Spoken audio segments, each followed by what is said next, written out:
ជាបឋមពួកខ្ញុំសូមគោរពជំរាបសួរ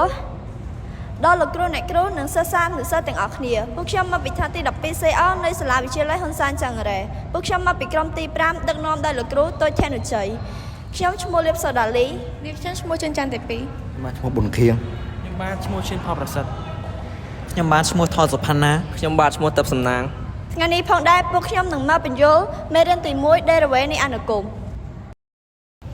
ឥឡូវនេះយើងចាប់ផ្ដើមចូលមកចំណុចទី1 Derivative នៃអនុគមត្រង់ x0 ហើយនៅក្នុងចំណុចហ្នឹងដែរក៏មាននិយមន័យមួយដែរគឺ Derivative ត្រង់ x0 ហ្នឹងវាគឺជាតម្លៃលេខរបស់ x ណាមួយដែលគេបានឲ្យមិនថា x ហ្នឹងស្មើ2ស្មើ3ដក5ឬក៏ដក7ទេ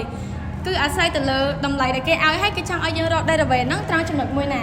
នៃអនុគម y ស្មើ f នៃ x ជា limit ចឹងអា Derivative ត្រង់ x0 ហ្នឹងវាគឺជា limit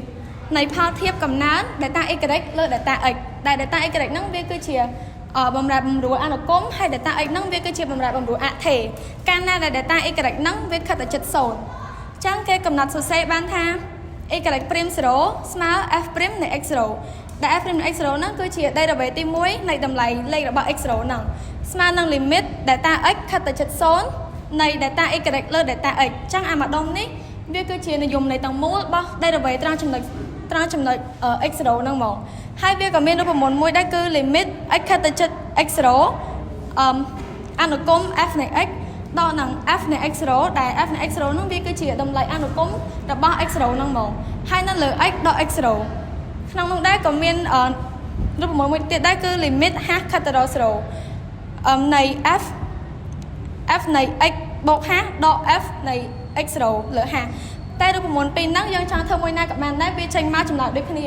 គ្រាន់ថាទៅតាមអាស្រ័យដែលយើងនិយមប្រើគឺយើងប្រើអាលើក៏បានប្រើក្រោមក៏បានគឺវាចេញមកចម្លើយដូចគ្នាទាំងអស់មិញហ្នឹងមិត្តភ័ក្ដិខ្ញុំបានបញ្យល់នៅនិយមន័យហើយនឹងរូបមន្តខ្លះៗឥឡូវហ្នឹងយើងក៏លេចមកមើលលំហាត់គំរូលំហាត់ទី1នេះដែរគេឲ្យរក derivative ត្រង់ x0 នៃអនុគម y ស្មើ f នៃ x ស្មើឬ x បូក1ដែលយើងប្រើតាមរូបមន្តf នៃ x0 f(x0) ស្មើ limit h ខិតទៅជិត0 f នៃ x0 បូក h ដល់ f នៃ x0 លើ h យើងត្រូវយកលេខ3 f នៃ x0 ស្មើ3នេះជំនួសចូលកន្លែង f' x0 នេះចឹងយើងបានf' នៃ3ស្មើ limit h ខិតទៅជិត0ហើយ x0 នេះដែរក៏យើងយកលេខ3នឹងជំនួសចូលដែរអានេះក៏យើងជំនួសលេខ3នឹងចូលដូចគ្នាចឹងយើងបាន f 3បូក h ដក f លើ3លើ hហើយអាកន្លែងនេះយើងត្រូវយកតាមអនុគមនេះអញ្ចឹងអនុគមហ្នឹងយើងបានឬ3បូក h បូក1ឬ3បូក h បូក1ដកនឹងឬដោយសារយើងយកលេខ3នេះជំនួសចូលឡើង x នេះអញ្ចឹងយើងបានឬ3បូក1លើ h យើងយកលេខ3នេះបូក1ស្មើ4អញ្ចឹងយើងបាន4បូក h ចំណែកអានេះយើងយក3បូក1ឬ4 3បូក1ស្មើនឹងឬ4ចូលឬ4ចេញពីឬបាន2អញ្ចឹងយើងបានឬhបូក4ដក2លើ h កន្លែងនេះដែរយើងត្រូវគុណកន្សំឆ្លាស់ដែលដកយើងត្រូវគុណអានេះជាបូកទៅជាបូកវិញបើយើងគុណដល់លើហើយយើងត្រូវគុណថែមមកក្រោមឲ្យគេដែរបន្ទាប់ពីយើងគុណហើយយើងឃើញថាវាចូលរូបមន្ត a ការ៉េដក b ការ៉េដែល a ការ៉េដក b ការ៉េស្មើ a ដក b កតា a បូក b អញ្ចឹងយើងបានបើឬhបូក4លើជាការ៉េវាដាច់ឬអស់អញ្ចឹងស្មើhបូក4ហើយ2លើជាការ៉េបាន4ហើយខាងក្រោមយកតន់ធ្វើអីយើងដាក់វាមកដដែលហើយ4ដក4អស់នៅសល់hខាងក្រោមក៏យើងនៅបាក់មកដដែលដែរប៉ុន្តែយើងត្រូវសម្រួលhនិងhនេះយើងអាចសម្រួលបានចឹងយើងសម្រួលដែលនៅលើនេះនៅសល់1នៅសល់1ចំណែកអាកន្លែងលេខ0នេះយើងត្រូវយកhដែលគេឲ្យhខិតទៅជិត0នេះជំនួសចូលhកន្លែងនេះអញ្ចឹងយើងបានកន្លែងនេះឬ0បូក4ឬ4នេះយើងចេញបាន2ហើយ2បូក2វាស្មើ1លើ4នេះចម្លើយឃើញ f'3 បូក1លើ4 f'3 ស្មើ1លើ4ឥឡូវយើងមកមើលបន្តលំហាត់គំរូទី2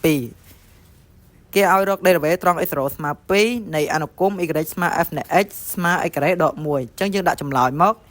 រក derivative ត្រង់ x0 ស្មើ2អញ្ចឹងយើងតាមរូបមន្តរបស់យើង f prime នៃ x 0ស្មើ limit h ខិតជិត0 f នៃ x 0បូក h ដកនឹង f នៃ x 0ចែកនឹង h អញ្ចឹងយើងមើលទៅលើ x 0 x 0ប្រធានខាងលើគេឲ្យមក2អញ្ចឹងយើងយក2ចំនួននៅក្នុងកន្លែង x 0អញ្ចឹងយើងបាន f prime នៃ2ស្មើ limit h ខិតជិត0 f នៃ2បូក h ដកនឹង f នៃ2ចែកនឹង h អញ្ចឹងយើងមើលទៅលើ f នៃ2បូក h អញ្ចឹងយើងអាចយកទៅចំនួននៅកន្លែង x បានដែលប្រធានខាងលើគេឲ្យអញ្ចឹងយើងបាន2បូក h លើកជាការ៉េដកនឹង1ឯ f នៃ2យើងក៏អាចចំនួននៅក្នុងកន្លែង x បានដូចគ្នាយើងបាន2ការ៉េដកនឹង1ចែកនឹង h យើងមើលទៅលើកន្លែងនេះ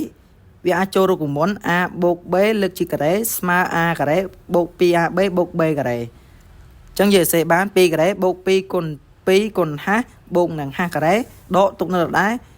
2ការ៉េស្មើ4 4ដក1ស្មើដក3 h ទុកនៅដដែល